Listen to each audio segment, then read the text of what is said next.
ಇವತ್ತಿನ ಕಾಲದಲ್ಲಿ ವಯಸ್ಸಾಗಿರೋರು ಯಾರು ತಂದೆ ತಾಯಿನೇ ನೋಡ್ಕೊಳ್ಳಲ್ಲ. ಅಂಥದ್ರಲ್ಲಿ ಪಾಪ ನೀವು ವಯಸ್ಸಾಗಿರೋರು ಅನಾಥರನ್ನ ನೋಡ್ಕೊತಾ ಇದ್ದೀರಾ. ಸಮಾಜದಲ್ಲಿರುವಂಥ ಎಲ್ಲರೂ ಪ್ರತಿಯೊಬ್ಬರು ನಿಮ್ಮಂಥವ್ರಿಗೆ ಕೈ ಜೋಡಿಸಿ ಎಲ್ಲರೂ ತಮ್ಮ ಕೈಲಾದಷ್ಟು ಸಹಾಯ ಮಾಡಿದ್ರೆ ಅನುಕೂಲ ಆಗ್ತದೆ. ಈಗ ಚಾಮುಂಡೇಶ್ವರಿ ನಿಮ್ಗೆ ಆಶೀರ್ವಾದ ಮಾಡಿ ಅಂತ ಹೇಳ್ಬೋದು. ಸ್ನೇಹಿತರೆ ನಮಸ್ಕಾರ, ನಾನು ನಿಮ್ಮ ಪ್ರೀತಿಯ ಜನಸ್ನೇಹಿ ಯೋಗೇಶ್. ರಾಮು ಅಣ್ಣ ಅವ್ರದ್ದು ಜನ್ಮದಿನ ಇವತ್ತು. ಅವರ ಒಂದು ಹುಟ್ಟುಹಬ್ಬವನ್ನು ಅರ್ಥಪೂರ್ಣವಾಗಿ ಆಚರಣೆ ಮಾಡ್ಕೊಂಡಿದ್ದಾರೆ ಅಂತಲೇ ಹೇಳ್ಬೋದು. ಅವ್ರ ಮಕ್ಕಳು ಬಂದು ಮೊಮ್ಮಕ್ಕಳು ಬಂದ್ರೂ ಈ ಜಾಗದಲ್ಲಿ ಅವ್ರು ಕೊಟ್ಟಂಥ ವಸ್ತು ಶಾಶ್ವತವಾಗಿರುತ್ತೆ. ಸೊ ಇಲ್ಲಿಗೆ ಬೇಕಾದಂಥ ಕಟ್ಟಡಕ್ಕೆ ಬೇಕಾಗಿರುವಂಥ ಸಿಮೆಂಟನ್ನು ಇಲ್ಲಿಗೆ ಕಳಿಸ್ಕೊಟ್ಟಿದ್ದೀರಾ. So thank you. ಏನು ಹೇಳೋಕ್ಕೆ ಇಷ್ಟಪಡ್ತೀರಾ ನಮ್ಮ ಆಶ್ರಮದ ಬಗ್ಗೆ? ತುಂಬ ಖುಷಿ ಆಯ್ತದೆ. ಯಾಕೆಂದರೆ ಇವತ್ತಿನ ಕಾಲದಲ್ಲಿ ವಯಸ್ಸಾಗಿರೋರು ಯಾರು ತಂದೆ ತಾಯಿನೇ ನೋಡ್ಕೊಳ್ಳಲ್ಲ. ಅಂಥದ್ರಲ್ಲಿ ಪಾಪ ನೀವು ವಯಸ್ಸಾಗಿರೋರು ಅನಾಥರನ್ನ ನೋಡ್ಕೊತಾ ಇದ್ದೀರಾ. ಒಂದು ಗ್ರೇಟ್ ಜಾಬ್ ಅಂತಲೇ ಹೇಳಬೇಕು. ಅದಕ್ಕೆ ನಿಮ್ಮಂಥವ್ರು ನಾವು ಎಲ್ಲರೂ ಈ ಸಮಾಜದಲ್ಲಿರುವಂಥವ್ರು ಎಲ್ಲರೂ ಪ್ರತಿಯೊಬ್ಬರು ನಿಮ್ಮಂಥವ್ರಿಗೆ ಕೈ ಜೋಡಿಸ್ಬೇಕು ಅಂತ ನಾನು ಈ ಮೂಲಕ ಕೇಳ್ಕೊತೀನಿ. ಎಲ್ಲರೂ ಕೇಳಿಸ್ಬೇಕು. Thank you. ತಾವೇನೇನು ಏನಿಲ್ಲ, ಮಾಡ್ತಾ ಇರೋ ಕಾರ್ಯಕ್ಕೆ ನಮ್ಮ ಕಡೆಯಿಂದ ಸಣ್ಣದಾಗಿ ಒಂದು ಸೇವೆ ಇರಲಿ ಅಂತ ಲಾಸ್ಟ್ ಟೈಮು ಜನಧ್ವನಿ ಮಹೇಶ್ವರ್ಗೂ ಇದು ಮಾಡಿದ್ದು. ಅವರು ಕೂಡ ಹೇಳಿದ್ರು ಕರ್ತಾ ಇದ್ದಾರೆ ನೋಡಿ ಅಂತ. ನಮಗೂ ಲಾಸ್ಟ್ ಟೈಮ್ ನಿಮ್ಮನ್ನೇ ಇದು ಮಾಡಬೇಕಾಗಿತ್ತು.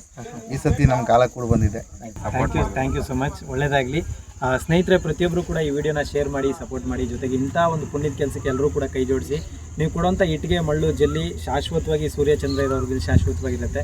ಸೊ ಈ ಒಂದು ಕೆಲಸವನ್ನು ಬರೀ ಯೋಗೇಶ್ ಕೈಲೇ ಸಾಧ್ಯ ಇಲ್ಲ ಮಾಡೋದಕ್ಕೆ. ಸೊ ಕರ್ನಾಟಕದಲ್ಲಿರೋ ಎಲ್ಲರೂ ಕೂಡ ಸಪೋರ್ಟ್ ಮಾಡಿ. ಮೊದಲನೇದಾಗಿ ಅಣ್ಣವ್ರಿಗೆ ಧನ್ಯವಾದ ತಿಳಿಸಿ.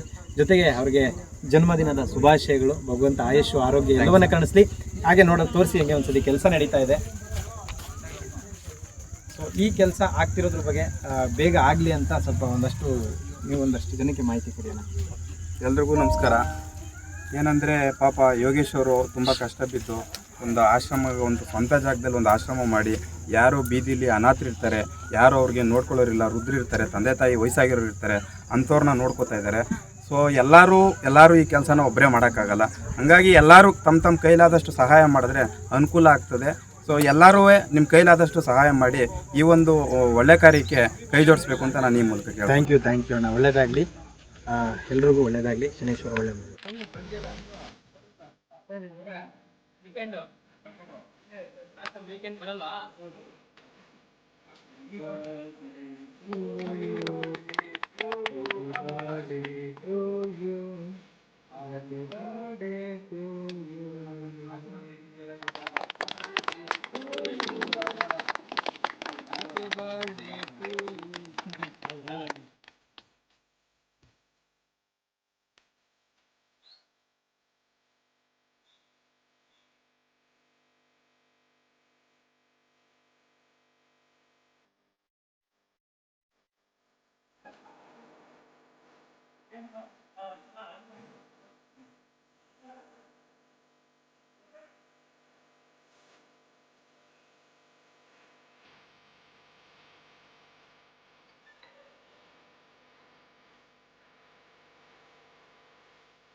ಈಗ ಚಾಮುಂಡೇಶ್ವರಿ ನಿಮ್ಗೆ ಆಶೀರ್ವಾದ ಮಾಡಿ ಅಂತ ಹೇಳ್ಕೊತೀವಿ.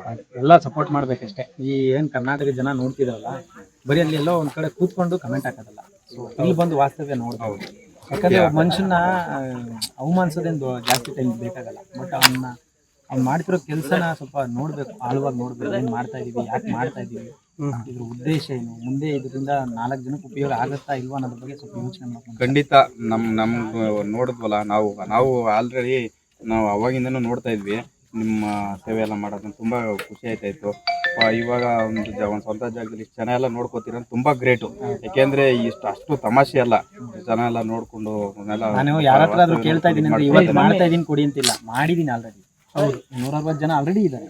ಈಗ ಇನ್ನೂ ಜಾಸ್ತಿ ಆಗ್ತಾ ಇರೋದ್ರಿಂದ ಜನಸಂಖ್ಯೆ ಅವ್ರಿಗೆಲ್ಲ ವಿಶಾಲವಾಗಿ ಬೇಕು. ಊಟಕ್ಕಾಗಿರ್ಬೋದು, ಮನುಷ್ಯನಿಗೆ ನೆಮ್ಮದಿ ಬೇಕು ಸರ್. ನೆಮ್ಮದಿಗೋಸ್ಕರನೇ ನಾ ಇಷ್ಟೆಲ್ಲ ಕಷ್ಟಪಡ್ತಿರೋದು. ಊಟ ತಿಂಡಿ ಬಟ್ಟೆ ಎಲ್ಲಿದ್ರೂ ಸಿಗುತ್ತೆ. ಉಡ್ಸಿರೋ ದೇವ್ರು ಹುಲ್ಲಂತೂ ಮೈಸಲ್ಲ. ಅವ್ನು ಭಿಕ್ಷೆ ಬಿಡೋದು ಅನ್ನ ತಿಂತಾನೆ. ಇಲ್ಲ ಸರ್, ಮಾನವೀಯತೆ ದೃಷ್ಟಿಯಿಂದ ನಾವೆಲ್ಲ ಸಹಾಯ ಮಾಡಬೇಕು. ಖಂಡಿತ ದೇವರು ನಿಮಗೂ ಒಳ್ಳೇದು ಮಾಡಲಿ, ನಿಮ್ಮ ಕುಟುಂಬ, ನಿಮ್ಮ ಮಕ್ಕಳು ಎಲ್ಲರೂ ಚೆನ್ನಾಗಿರಲಿ ಅಂತ ನಾವು ಕೇಳ್ಕೊತೀವಿ.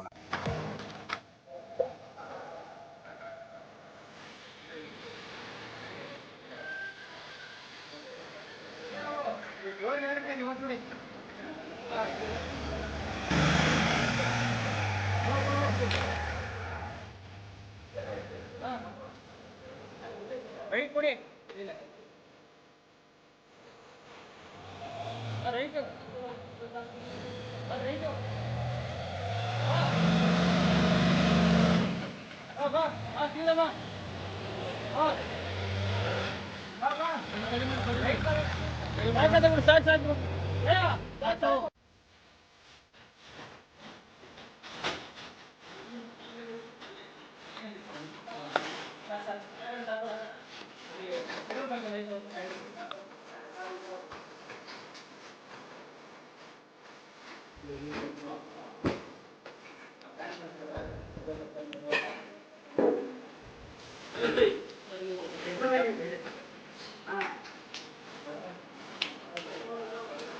ನಿಮ್ಮ ಕೈಲಾದ ಸಹಾಯವನ್ನು ಮಾಡಿ. ನಮಸ್ಕಾರ.